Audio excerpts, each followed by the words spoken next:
This decision to follow your conscience, give us a little backstory. How did that happen?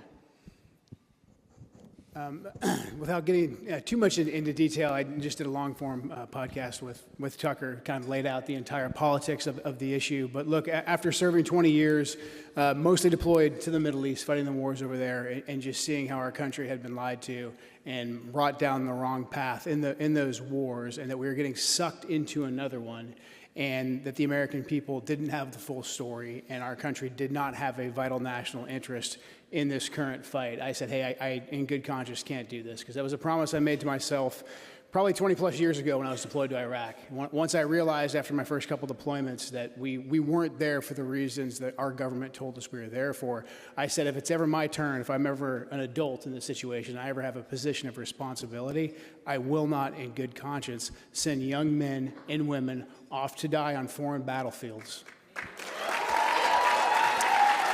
So we're Catholics here, and I believe you're a baptized Catholic.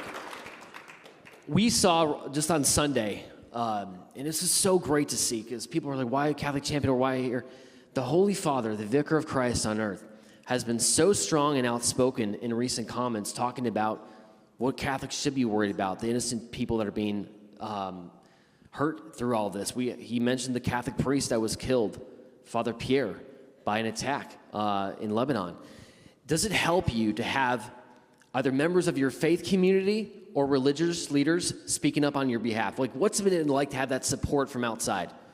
It's been huge. I quite frankly didn't think when I submitted my resignation it would get the traction or the attention that you talked about.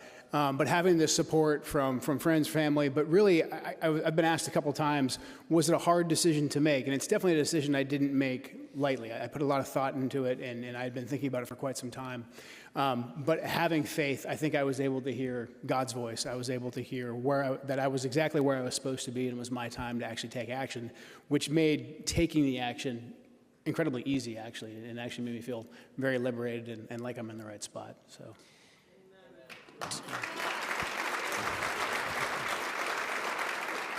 Do you have hope for America? And if you do, why so?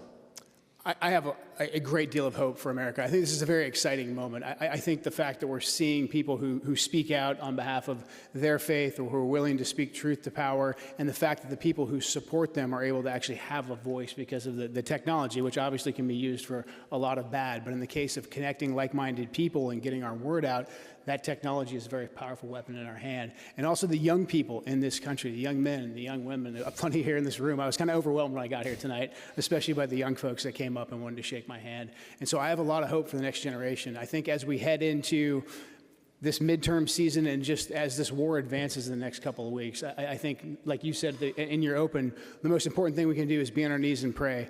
But once we're up from our knees, we need to take action. Our leaders will hear us if we all speak out. We're at a critical juncture in the war in Iran. We need to let our leaders hear that we do not support this war. We do not think there's a vital national security interest. We want to bring our troops home. We want to work towards peace in that region. We do not want 20 plus more years of bloodletting. And then as we head into this next election cycle, demand from everyone, from every political party, go to them, go to your representatives and say, I will not vote for you if you are going to vote for the continuation of these wars overseas. And by no means, I don't expect anybody here to be some kind of a pacifist. If our country is attacked, we will attack. If there's an imminent attack, we will attack. If there's an actual threat, we will attack and we will fight that. However, we cannot continue to go down this path. We have to make that clear to our leaders. That's what gives me hope.